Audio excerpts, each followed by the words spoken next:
ನಮಸ್ಕಾರ ವೀಕ್ಷಕರೇ, ನಾನು ನಿಮ್ಮ ಮಂಜುನಾಥ್ ಅಡ್ವೊಕೇಟ್ ಮಾತಾಡ್ತಾ ಇರೋದು. ನಿನ್ನೆ ಈ ಒಂದು ನ್ಯಾಯಾಲಯಗಳಿಗೆ ಸಂಬಂಧಪಟ್ಟಂತೆ ಜನರಲ್ಲಿ ನಂಬಿಕೆ, ಗೌರವ ಮುಂದುವರಿಯಬೇಕು, ವಿಶ್ವಾಸ ಮುಂದುವರಿಯಬೇಕು ಅಂತಾದರೆ ಯಾವ ಒಂದು ವ್ಯವಸ್ಥೆಗಳನ್ನು ಬದಲಿಸಿಕೊಳ್ಳಬೇಕು ಎಂಬುದರ ಬಗ್ಗೆ ನನ್ನದೇ ಆದಂತಹ ಒಂದು ಅನುಭವವನ್ನು, ವೈಯಕ್ತಿಕ ಅಭಿಪ್ರಾಯವನ್ನು ಹಂಚಿಕೊಂಡಿದ್ದೆ. ಭಾಗವಾಗಿ ಇವತ್ತು ಮತ್ತಷ್ಟು ವಿಚಾರಗಳನ್ನು ಹೇಳಬೇಕು ಅಂತ ಹೇಳಿ ಈ ವಿಡಿಯೋವನ್ನು ಮಾಡ್ತಾ ಇದ್ದೇನೆ.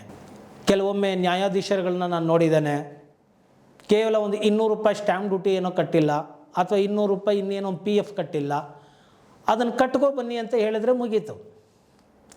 ಆದರೆ 200 ರೂಪಾಯಿ ಕಟ್ಕೊ ಬನ್ನಿ ಅಂತ ಇನ್ನೊಂದು ಡೇಟ್ ಕೊಡ್ತಾರೆ, ಇಲ್ಲ ನಾನು ಕೇಳೋದಿಲ್ಲ ಅಂತ. ಆದರೆ ಆ ಡೇಟ್ಗೆ ಎಲ್ಲೋ 100 ಕಿಲೋಮೀಟ್ರಿಂದ ಒಬ್ಬ ಕಕ್ಷಿದಾರ ಬಂದಿರ್ತಾನೆ, ವಕೀಲ ಬಂದಿರ್ತಾರೆ, ಮತ್ತು ಅಪಿಯರ್ ಹಾಕಕ್ಕೆ ಬಂದಿರ್ತಾರೆ. ಆಯ್ತು ಸ್ವಾಮಿ, ಹೋಗಿ ಕಟ್ಕೊಂಬರ್ತೀನಿ, 10 ನಿಮಿಷಕ್ಕೆ ಪಾಸ್ ಓವರ್ ಮಾಡಿ ಅಂದರೆ ಮಾಡಲ್ಲ. ಜೂನಿಯರ್ಗಳು ಕೇಳಿದ್ರೆ, ಸೀನಿಯರ್ಗಳು ಕೇಳಿದ್ರೆ ಓಕೆ ಫೈನ್, ನೋ ಪ್ರಾಬ್ಲಮ್ ಅಂತಾರೆ.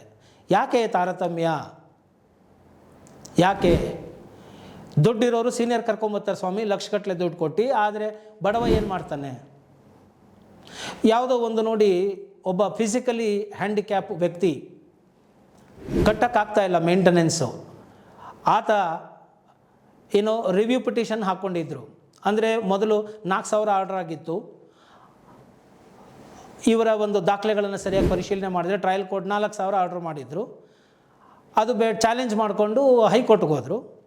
ಹೈಕೋರ್ಟ್ಗೆ ಹೋದಾಗ ಇವರು ಜಸ್ಟ್ ವಕಾಲತ್ ಹಾಕಿದ್ರು ಅಷ್ಟೇ. ಅವರು ಕೋರ್ಟ್ ಮುಂದೆ ಹೋಗಲೂ ಇಲ್ಲ, ದಾಖಲೆಗಳನ್ನ ಸಬ್ಮಿಟು ಮಾಡಲಿಲ್ಲ, ಏನೂ ಮಾಡಲಿಲ್ಲ. ಅದು 14,000 ಆಗಿ ಆರ್ಡ್ರ್ ಮಾಡಿಸ್ಕೊಂಡು ಬಂದುಬಿಟ್ರು. ಅಂದರೆ ಆ ಹೈಕೋರ್ಟು ವ್ಯಕ್ತಿನ ನೋಡಿಲ್ಲ, ದಾಖಲೆಗಳನ್ನ ನೋಡಲಿಲ್ಲ, ಏನೂ ನೋಡಲಿಲ್ಲ, ಎನ್ಹ್ಯಾನ್ಸ್ ಮಾಡಿಬಿಡ್ತು. ಅದು ಆ ಕಕ್ಷಿದಾರರಿಗೆ ಗೊತ್ತೇ ಆಗಲಿಲ್ಲ, because due to some corona situation ಸ್ವಲ್ಪ ಮಿಸ್ಲೀಡು ಆಗಿತ್ತು. ಈಗ ಅದಕ್ಕೆ ರಿವ್ಯೂ ಪಿಟಿಷನ್ ಹಾಕ್ಕೊಂಡು ಹೋದರೆ ನ್ಯಾಯಾಧೀಶರು ನೋಡಬೇಕಲ್ವ, ಒಂದು ಅನುಕಂಪ, ಪ್ರೀತಿ, ಮಾನವೀಯತೆಯ ಕಣ್ಣುಗಳಿಂದ ನೋಡಬೇಕಲ್ವ ಆ ಕೇಸನ್ನು. ಇಲ್ಲ, ನೀವು ಕೋರ್ಟ್ ಆರ್ಡ್ರ್ ಮಾಡಿರೋ ದುಡ್ಡನ್ನು ಇಷ್ಟು ಕಟ್ಕೊಂಡು ಬನ್ನಿ, ಆಮೇಲೆ ನಾನು ಇದನ್ನು ಅಡ್ಮಿಟ್ ಮಾಡ್ತೀನಿ ಅಂತ ಫಸ್ಟಲ್ಲೇ ಹೇಳ್ಬೋದಾಗಿತ್ತಲ್ವ. ಆ ಕೆಲಸ ಮಾಡಲಿಲ್ಲ ನ್ಯಾಯಾಧೀಶರು. ಅದನ್ನು ಅಡ್ಮಿಟ್ ಮಾಡಿಕೊಂಡ್ರು. ತಿರ್ಗಿ ಅದಾದಮೇಲೆ 4 ಡೇಟ್ಗಳನ್ನು ತೊಗೊಂಡ್ರು. ಆ ಡೇಟ್ಗಳಲ್ಲಿ ನಾವು ದಾಖಲೆಗಳನ್ನು ಸಬ್ಮಿಟ್ ಮಾಡೋದಕ್ಕೆ ಹೇಳಿದ್ರು. ಇನ್ಯಾವುದೋ ಒಂದು ಸತಿ 5,000 ಕಟ್ಕೊಬನ್ನಿ ಅಂದರು, ಪಟ್ಟಂತ ಕಟ್ಕೊಂಬಂದಿದ್ದಾಯಿತು. ಮತ್ತು ದಾಖಲೆಗಳನ್ನ ತೊಗೊಂಡ್ರು, ಡಾಕ್ಯುಮೆಂಟ್ಗಳು ತೊಗೊಂಡ್ರು, ಹಿಯರಿಂಗ್ ಮಾಡಿದ್ರು. ಕೊನೆಗೆ ಏನು ಮಾಡ್ತಾರೆ, ಆನ್ ದ ಹ್ಯುಮ್ಯಾನಿಟೇರಿಯನ್ ಗ್ರೌಂಡ್ ನಾನು ಎಲ್ಲ ನೋಡಿದ್ದೇನೆ, ಬಟ್ ಕಾನೂನು ಪ್ರಕಾರ ನೀವು ಫೀಸ್ ಕಟ್ಟಿಲ್ಲ, ಅದಕ್ಕೆ ನಾನು ಡಿಸ್ಮಿಸ್ ಮಾಡ್ತೀನಿ ಅಂತ ಡಿಸ್ಮಿಸ್ ಮಾಡ್ತಾರೆ ಆನ್ ದ ಸ್ಪಾಟ್. ಟೈಮು ಕೂಡ ಕೊಡ್ದೇನೆ. ಮೊದಲೇ ಹೇಳ್ಬೋದಾಯ್ತಲ್ಲ ನ್ಯಾಯಾಧೀಶರು ಕೇಸನ್ನು ಫೈಲ್ ಮಾಡಿದಾಗಲೇ. ಈಗ ಫ್ಯಾಕ್ಟ್ಸ್ ಏನು ಅನ್ನೋದನ್ನು ನಾನು ಕೇಳ್ತೇನೆ, ಕೇಳೋದಕ್ಕೇ ನೀವು ಕೋರ್ಟ್ ಆರ್ಡ್ರ್ ಮಾಡಿದೆ. ಈಗ ಅದು ಪಾರ್ಟಿ ಅಟೆಂಡ್ ಮಾಡಿದಾರೋ ಇಲ್ವೋ ಇಟ್ ಈಸ್ ಇಮ್ಮೆಟೀರಿಯಲ್, ಆರ್ಡ್ರ್ ಮಾಡಿಬಿಟ್ಟಿದ್ದಾರೆ. ಅದರಲ್ಲಿ ನೀವು ಇಷ್ಟು % ಆದ್ರೂ ನೀವು ಫೀಸನ್ನು ಪೇ ಮಾಡಿದ್ರೇ ನಾನು ಹಿಯರ್ ಮಾಡೋದು, ಇಲ್ಲ ಅಂದರೆ ಮಾಡೋದಿಲ್ಲ ಅಂತ ಹೇಳಿಬಿಟ್ಟು ಮೊದಲೇ ಹೇಳ್ಬೋದಾಗಿತ್ತು. ಇಲ್ಲ, ನೆಕ್ಸ್ಟ್ ಡೇಟಲ್ಲಾದ್ರೂ ಇಂಥ ಡೇಟು ನಾನು ನಿಮಗೆ ಕೊಡ್ತಾ ಇದ್ದೇನೆ, ಆರ್ಡ್ರ್ ಶೀಟಲ್ಲಿ ಎಂಟ್ರಿ ಆಗಬೇಕದು. ನೀವು ಫೀಸ್ನ ಪೇ ಮಾಡಿದ್ರೇ ನಾನು ಕೇಳೋದು, ಇಲ್ಲ ಅಂದರೆ ನಾನು ಕೇಳೋದಿಲ್ಲ ಅಂತ ಹೇಳಿಬಿಟ್ಟಿದ್ರೆ ಮುಗಿದೋಗ್ತಾಯಿತ್ತು. There is no need to submit the documents and records to the honourable court. ಇದು ಕ್ಲಿಯರಾಗಿ ಹೇಳದೆ ಹೋದರೆ ವಕೀಲರಿಗೂ ಬರೆದು ಕೊಡಲಿಲ್ಲ, ಆರ್ಡರ್ ಶೀಟಲ್ಲಿಲ್ಲ, ಕಕ್ಷಿದಾರರಿಗೂ ಹೇಳಲಿಲ್ಲ, ಮತ್ತು ಅವರು ಬಂದು ದುಡ್ಡು ಕಟ್ಟೋದಾದರೂ ಹೇಗೆ? ಕಟ್ಟೋ ಪರಿಸ್ಥಿತಿನಲ್ಲೇ ಇಲ್ಲ. ಸುಪ್ರೀಂ ಕೋರ್ಟ್ ಆರ್ಡ್ರ್ ಇದೆ, ಅಸಮರ್ಥ ಗಂಡ ಅಂದರೆ ದೈಹಿಕವಾಗಿ ಕಾಯಿಲೆಗೆ ಒಳಗಾದ ಗಂಡನಿಂದ ಯಾವುದೇ ರೀತಿಯಾಗಿ ಮೇಂಟೆನೆನ್ಸ್ಗೆ ಫೋರ್ಸ್ ಮಾಡಬಾರ್ದು ಅಂತ ಹೇಳಿ ಇದು ಸುಪ್ರೀಂ ಕೋರ್ಟ್ ಆರ್ಡ್ರ್ ಇದೆ. ತನ್ನ ಮೆಡಿಷನ್ಗೆ ತೊಗೊಳೋದಕ್ಕೆ ಖರ್ಚು ಆಗ್ತಾ ಇಲ್ಲ ಆ ಗಂಡನಿಗೆ, ಬೆಡ್ ರಿಡನಲ್ಲಿದ್ದಾನೆ, ಅಂಥವನಿಂದ ಮೇಂಟೆನೆನ್ಸ್ ಕೊಡಿ ಅಂತ ಹೇಳಿ ಅಮಾನುಷವಾಗಿ ಆರ್ಡ್ರ್ ಮಾಡಿಬಿಡೋದು ಎಷ್ಟರ ಮಟ್ಟಿಗೆ ಸರಿ ಇದು? ಹಾಗಾದರೆ ಸುಪ್ರೀಂ ಕೋರ್ಟಿನ ಆಶಯದ ಹಿನ್ನೆಲೆ ಏನಾಯಿತು? ಅದಕ್ಕೆ ಕಿಮ್ಮತ್ತಿಲ್ವಾ? ಲಾಸ್ಟ್ ಫೈನಲ್ ಆಗಿ ನಾನು ನಿಮಗೆ ಡೇಟ್ ಕೊಡ್ತಾ ಇದ್ದೀನಿ, ಈ ಡೇಟ್ ಒಳಗಡೆ ನೀವು ಈ ಫೀಸ್ ಕಟ್ಕೊಂಡು ಬನ್ನಿ, ಆಮೇಲೆ ನಾನು ಈ ಒಂದು ಫ್ಯಾಕ್ಟ್ಸ್ಗಳನ್ನ ನೋಡಿ ತೀರ್ಮಾನ ಕೊಡ್ತೀನಿ ಅಂತ ಹೇಳಿದರೆ ಒಂದು ಮಾನವೀಯತೆ ಇರ್ತಾಯಿತ್ತು. ಅದು ಬಿಟ್ಟು ಏಕಾಏಕಿ ಡಿಸ್ಮಿಸ್, ಸಮಯ ಕೊಡದೆ, ಡೇಟ್ ಕೊಡದೆ, ಇದೇ ರೀತಿಯಲ್ಲಿ ಸೀನಿಯರ್ ಕೌನ್ಸಿಲ್ಸ್ಗಳು ಹೋದಾಗ ಸೋ ಆ್ಯಂಡ್ ಸೋ ಫೆದರ್ ಇರೋವಂಥವರೆಲ್ಲ ಹೋದಾಗ ಈ ರೀತಿಯಾಗಿ ಮಾಡ್ತಾರಾ ಇವರು? ಇಲ್ಲ. ಅಂದರೆ ದೊಡ್ಡವ್ರಿಗೆ ನ್ಯಾಯ, ಚಿಕ್ಕ ಚಿಕ್ಕ ವಕೀಲರುಗಳನ್ನ ಇಟ್ಕೊಂಡು ಹೋದರೆ ನ್ಯಾಯ ಇಲ್ಲ. ಅವರ ಮಾತುಗಳನ್ನು ಸೀರಿಯಸ್ ಆಗಿ ತಗೊಳ್ಳೋದಿಲ್ಲ, ಗಂಭೀರವಾಗಿ ತಗೊಳ್ಳೋದಿಲ್ಲ ಅಂತ ಅರ್ಥನಾ? ಈ ರೀತಿಯಾದಂತಹ ನಡೆ ಆಕ್ಷೇಪಾರ್ಹ ಅಲ್ಲವಾ? ಮತ್ತು ನ್ಯಾಯಾಲಯಗಳ ಮೇಲೆ ವಿಶ್ವಾಸ ಹೇಗೆ ಬರುತ್ತೆ? ಒಂದು ವಕೀಲರಿಗೆ ಆಗಲಿ ಒಂದು ಮೋಟಿವೇಶನ್ ಬೇಕಲ್ಲ. ಒಂದು ಕಟಕಟೆ ಅಲ್ಲಿ ಬೇಡ, ಒಂದು ಕಟ್ಟೆ ಮೇಲೆ, ಒಂದು ಚಾವಡಿ ಮೇಲೆ ಕೂತು ಅರ್ಧ ಗಂಟೆಯಲ್ಲಿ ತೀರ್ಮಾನ ಮಾಡುವಂಥ ಒಂದು ಕೇಸುಗಳು ಇರ್ತವೆ. ಕೆಲವೊಮ್ಮೆ ಮಾನವೀಯತೆಯ ನೆಲೆಗಟ್ಟಿನಲ್ಲಿ ಕೆಲವು ಕೇಸುಗಳನ್ನು ಪಟ್ಟಂತ ಇತ್ಯರ್ಥ ಮಾಡ್ಬೋದು. ಅಂತಹ ಕೇಸುಗಳನ್ನು ಕೂಡ ವರ್ಷಗಟ್ಟಲೆ ನಡೆಸ್ಕೊಂಡು, ತಿಂಗಳುಗಟ್ಟಲೆ ಡೇಟ್ಗಳು ಕೊಟ್ಕೊಂಡು, ಗಂಟೆಗಟ್ಟಲೆ ಕಾಯಿಸ್ಕೊಂಡು, ದಿನಗಟ್ಟಲೆ ಕಾಯಿಸಿ ಈ ರೀತಿಯಾದಂಥ ತೀರ್ಮಾನಗಳನ್ನು ಕೊಡ್ತಾ ಇದ್ದಾರೆ. ಮತ್ತು ಇನ್ಯಾವುದೋ ಒಂದು ಕೇಸಲ್ಲಿ 200 ರೂಪಾಯಿ ಕಟ್ಕೊಬನ್ನಿ ಅಂತ ಇನ್ನೊಂದು ಡೇಟ್ ಕೊಡೋದು. ಆಯಿತು ಸ್ವಾಮಿ, ಅದೇನು 200 ರೂಪಾಯಿ ನಾವು ಆಲ್ರೆಡಿ ಕಟ್ಟಿದ್ದೀವಿ, ಅದು ಸಿಸ್ಟಮಲ್ಲಿ ರಿಫ್ಲೆಕ್ಟ್ ಆಗಿಲ್ಲ ಅಂತ ಹೇಳಿದ್ರು ಕೂಡ, ಹೌದಾ ಹಾಗಿದ್ರೆ ಹೋಗಿ ಅದನ್ನು ನೋಡ್ಕೊಂಬನ್ನಿ, ಮಧ್ಯಾಹ್ನ ಮಾಡಿ ಅಂತ ಒಂದು ಟೈಮ್ ಪಾಸ್ ಅವರ್ ಮಾಡ್ಬೋದು. ಅದನ್ನು ಕೂಡ ನೆಕ್ಸ್ಟ್ ಡೇಟ್ ತೆಗೆದು ಫೈಲ್ ಹಾಕೋದು. ಇನ್ನೊಂದು ಕಡೆ ಇನ್ನೇನಾದ್ರು ಮುಂದುವರಿಸಿ ಮಾತಾಡೋಕೆ ಹೋದರೆ ಓಕೆ, ವಕೀಲರು ಕಂಟೆಂಪ್ಟ್ ಆಫ್ ಕೋರ್ಟು, ಗೌರವ ಕೊಡ್ತಾ ಇಲ್ಲ. ಈ ರೀತಿಯಾಗೆಲ್ಲ ಹೆದರಿಸಿದ್ರೆ ಕೆಲಸ ಮಾಡೋದು ಹೇಗೆ? ಒಂದು 200 ರೂಪಾಯಿ ಕಟ್ಟಿಲ್ಲ ಅಂತ ನೀನು ನೆಕ್ಸ್ಟ್ ಡೇಟ್ ಕೊಟ್ಟರೆ 200 ರೂಪಾಯಿಗೆ ಅಂದರೆ ಬೆಲೆ ಇಲ್ವಾ? ಕಕ್ಷಿದಾರರು ದುಡ್ಡು ಕೊಡ್ತಾನೆ ವಕೀಲರನ್ನ ಕರ್ಕೊಂಬರೋದು. ಅಲ್ಲಿ ಅಜಾಗರೂಕತೆ ಆಗಿದೆಯಾ? ಇಲ್ಲ. ಪೇಮೆಂಟ್ ಆಗಿದೆ, ರಿಫ್ಲೆಕ್ಟ್ ಆಗಿಲ್ಲ. ಅದು ಯಾರ್ದು ಕೊರತೆ? ಅಡ್ಮಿನಿಸ್ಟ್ರೇಟರ್ದು ಕೊರತೆ, ಅಲ್ಲಿ ಆಫೀಸ್ ಸ್ಟಾಫ್ಗಳದ್ದು ಕೊರತೆ. ಅವರ ಯಾರ್ದು ತಪ್ಪಿಗೆ ಇಲ್ಲಿ ಇನ್ನೊಂದು ಡೇಟ್ ಹಾಕಿಸ್ಕೊಂಬಂದರೆ ಅದಕ್ಕಿಂತ ತಿರುಗಿನ ಬರೋಕ್ಕಿನ್ನ 1 ತಿಂಗಳು, 2 ತಿಂಗಳು, 3 ತಿಂಗಳು ಅವತ್ತು ಬಂದು ಹೋಗಿದ್ದಕ್ಕೆ ಬಸ್ ಚಾರ್ಜು, ಈ ಚಾರ್ಜು. ಒಂದು ಸತಿ ಬಂದು ಹೋಗೋಕ್ಕೆ ಕೆಲವರು 20,000 25,000 ಖರ್ಚು ಮಾಡಿಕೊಂಡು ಹೈಕೋರ್ಟ್ಗಳಿಗೆ ಬಂದಿರ್ತಾರೆ. 200 ರೂಪಾಯಿಗೋಸ್ಕರ ಇವರು ನೆಕ್ಸ್ಟ್ ಡೇಟ್ ಅಂದರೆ ಆಲ್ರೆಡಿ ಶೆಡ್ಯೂಲ್ ಬರೀಬೋದಲ್ಲ, 200 ರೂಪಾಯಿ ಕಟ್ಟಿ ನೆಕ್ಸ್ಟ್ ಡೇಟ್ ಕೊಡಲಿಲ್ಲ ಅಂದರೆ ಕೇಸ್ ಟೇಕಪ್ ಮಾಡಲ್ಲ ಅಂತ. ಬಟ್ ಆವಾಗ ಹಿಯರಿಂಗ್ ಮಾಡ್ಬೋದಲ್ಲ. Ultimately we are in a democratic setup, right?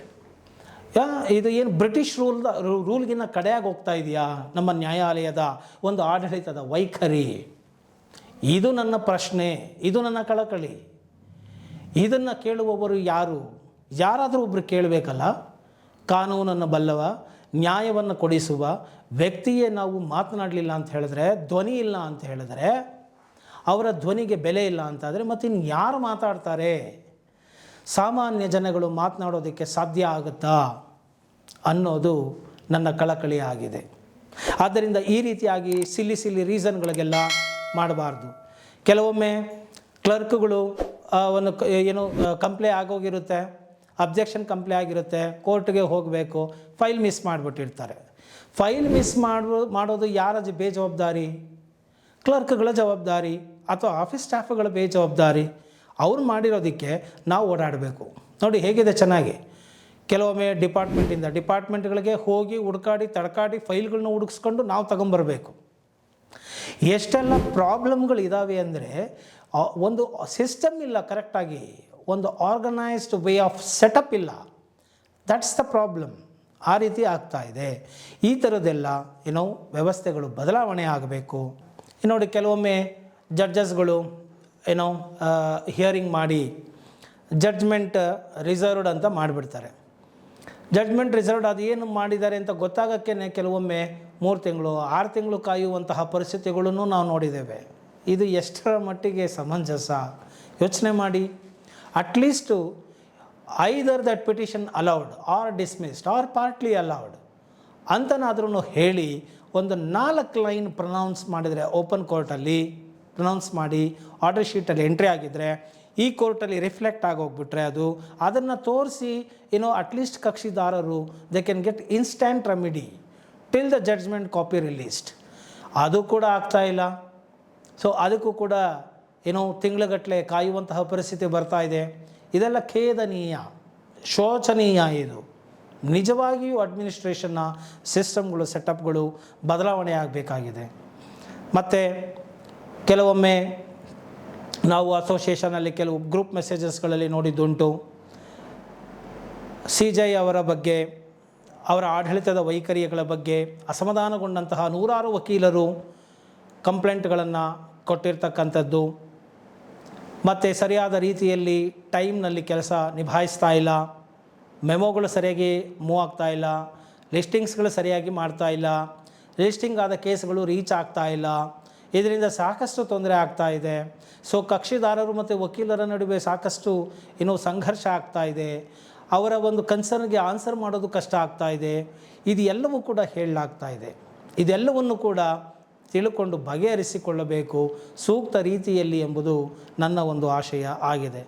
ಕೆಲವೊಮ್ಮೆ 10:30 ಕೋರ್ಟ್ ಟೈಮ್ ಇದ್ದರೆ 12:30ಗೆ ಬರುವಂಥದ್ದು, 5 ಗಂಟೆವರೆಗೂ ಇದ್ದರೆ 3:30ಗೆ ಎದ್ದು ಹೋಗುವಂಥದ್ದು, ಮಾತನಾಡುವಾಗಲೇ ಮಧ್ಯದಲ್ಲೇ ಎದ್ದು ಹೋಗುವಂಥದ್ದು, ಈ ರೀತಿಯಾದಂತಹ ಕೆಲವು ಶಿಷ್ಟಾಚಾರಕ್ಕೂ ಮೀರಿದಂತಹ ಅಗೌರವ ಮಾಡುವಂತಹ ಒಂದು ಘಟನೆಗಳು ಕೂಡ ಕೋರ್ಟಿನಲ್ಲಿ ನಡೀತಾ ಇದೆ.